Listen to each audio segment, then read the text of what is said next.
Coucou tout le monde, j'espère que vous allez bien. Je voulais vous faire cette petite capsule. Je suis remplie d'émotions ce matin. C'est juste parce que je viens de réécouter cette chanson C'est quoi un homme, c'est quoi une femme, XY de Slimane et Vita.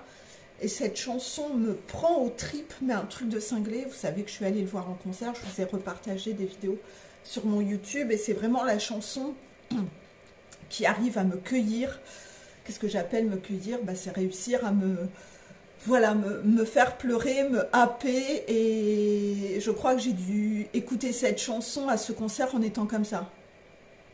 Voilà, ça m'a pris par les tripes et tout. Ce texte, je le connaissais déjà d'avant, me transcende. C'est un texte qui me parle beaucoup. Et cette chanson, là, je viens de me préparer dans ma salle de bain. J'enchaîne direct dans ma salle de bain. Et je viens de la chanter, mais en sortant toutes mes tripes, parce que tellement c'est une chanson qui représente un peu, je dirais, pour moi, ça me parle énormément de mon parcours de vie, de ce que doit être une femme et de ce que l'on attend de moi, de toujours être forte, forte, forte, forte, forte. Et donc voilà, c'est pour ça que vous voyez encore un peu cet émotionnel sur mon visage, c'est que je viens tout juste d'arrêter, voilà, tout simplement. En tout cas, je voulais me dépêcher de vous faire une petite capsule, c'est pas pour traiter de ce sujet, mais n'hésitez pas, vous pouvez réécouter cette chanson. Si vous m'avez en ami sur Facebook, hier je vous ai mis justement cette chanson sur mon Facebook avec les paroles, et je vous ai aussi repartagé les extraits des vidéos du concert où je suis allée voir Slimane. Et d'ailleurs, je vais aller voir Vita fin d'année, en décembre. Voilà, je vois les deux. Bref, cette vidéo n'est pas pour ça. Cette vidéo, c'est pour vous dire que vous allez devoir réviser une vidéo que je vais vous remettre en dessous. Donc, c'est la vidéo révision 2. C'est une vidéo qui vous dit de ne pas culpabiliser ou de ne pas toujours avoir peur quand vous avez quelque chose à exprimer. Voilà, contraction.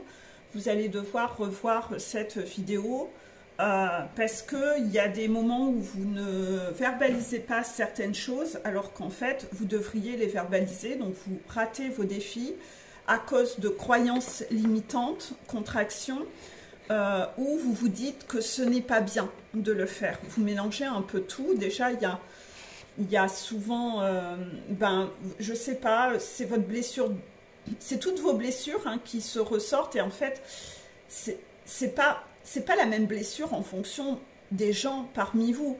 Il y a certains, ça va être leur blessure d'abandon, contraction, c'est-à-dire je me sens responsable du bonheur et du malheur de l'autre, donc en fait, je ne peux pas lui dire quelque chose qui va le blesser, voilà. Pour d'autres, ça va être la blessure de rejet.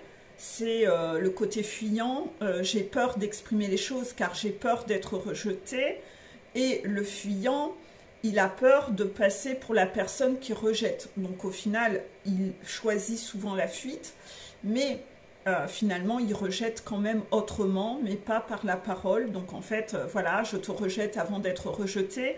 La blessure de rejet peut se traduire de différentes façons. Je viens de vous citer plusieurs phrases où ça peut se traduire de telle ou telle façon. Ensuite, il y a la blessure d'humiliation aussi, le masochiste, pour le coup, qui ne veut pas, voilà, qui entretient un peu son image pour ne pas être humilié, par peur de recevoir une critique ou quoi que ce soit, je ne vais rien exprimer. Donc moi, j'avais une grosse blessure d'humiliation. J'étais beaucoup comme ça dans le clan des serpillères. Ma blessure d'humiliation, j'ai dû beaucoup la travailler. Car pour ne pas être humiliée, je préférais ne rien dire. Et donc, en fait, j'étais masochiste, toujours dans cette peur du conflit, etc.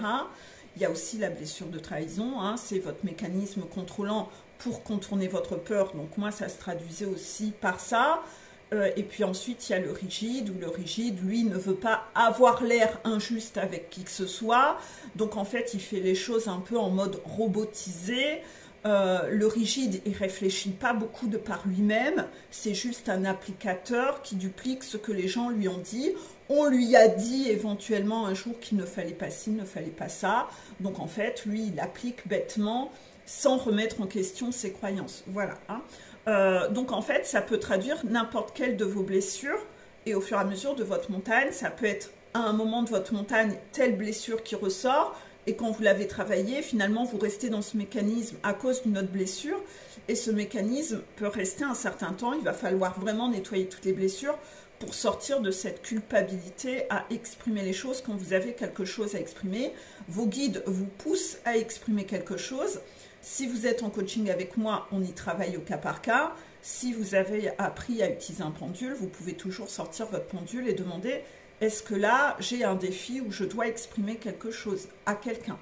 Faites-le en direct, sortez votre pendule et sortez votre pendule pour demander « Est-ce que moi, avec votre prénom, vous, les guides, vous estimez que j'ai un défi verbalisation à faire avec quelqu'un ?» Ensuite, vous demandez, est-ce que j'ai ce défi avec plusieurs personnes? Vous aurez un oui en principe. Vous voyez, j'ai eu la contraction. Et voilà. Et donc, essayez d'aller écouter cette vidéo pour retravailler sur cet aspect-là. J'espère que vous aviez regardé aussi la révision 1 que je remettrai en dessous. J'ai vu qu'il y avait très peu de vues dessus, alors que c'était déjà, ça préparait déjà à cette révision 2. Puisque ça venait travailler sur les croyances de la famille. Donc si vous n'avez pas regardé la révision 1, vous qui êtes là présent, pourquoi? Pourquoi est-ce que vous n'avez pas regardé la révision 1? Est-ce que c'est parce que vous vous dites que vous êtes au-dessus des autres, contraction des guides, et vous vous dites que vous n'avez pas besoin de réviser, contraction, parce que vous savez. Ben c'est un peu un problème, parce que vous ne savez pas tant que ça.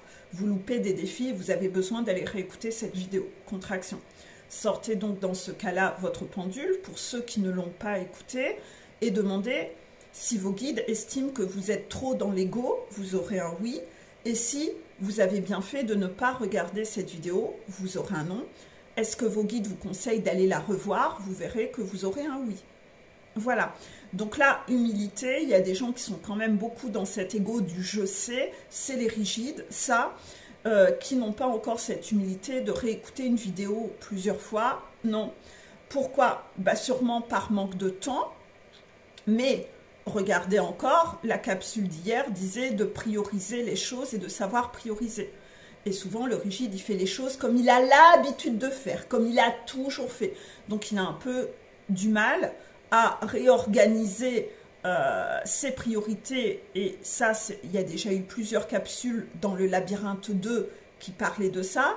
Donc voilà, c'est là où on voit les gens qui ne regardent pas les pièces dans l'ordre, qui font un peu leur bouillie et qui n'en font qu'à leur tête. Vous vous tirez une balle dans le pied parce que le cheminement, il est organisé bien dans une raison spécifique. Donc là, regardez votre libre arbitre et votre ego, vous vous tirez une balle dans le pied pour cela. Voilà, vous avez encore besoin de nettoyer votre ego. Vous savez un peu trop, mais vous savez très mal. Voilà, donc là, encore trop d'ego. Allez regarder ma dernière vidéo sur l'ego que je remettrai aussi en dessous, où vous avez besoin de nettoyer votre ego, sinon à chaque fois, vous n'allez pas faire les choses comme il faut. Voilà. Donc, voilà pour tout ça. Je vous laisse aller faire ces petites révisions pour cette semaine. Je vous mettrai tous les liens en dessous. Je vous souhaite une belle journée et allez rattraper les vidéos que vous n'avez pas vues. La toute dernière que j'ai publiée hier faisait un peu un état de révision. Donc, allez voir s'il y avait plein de vidéos que vous n'aviez pas vues. Tapez les mots-clés sur ma chaîne pour retomber sur ces vidéos. Je vous souhaite une belle journée et à bientôt.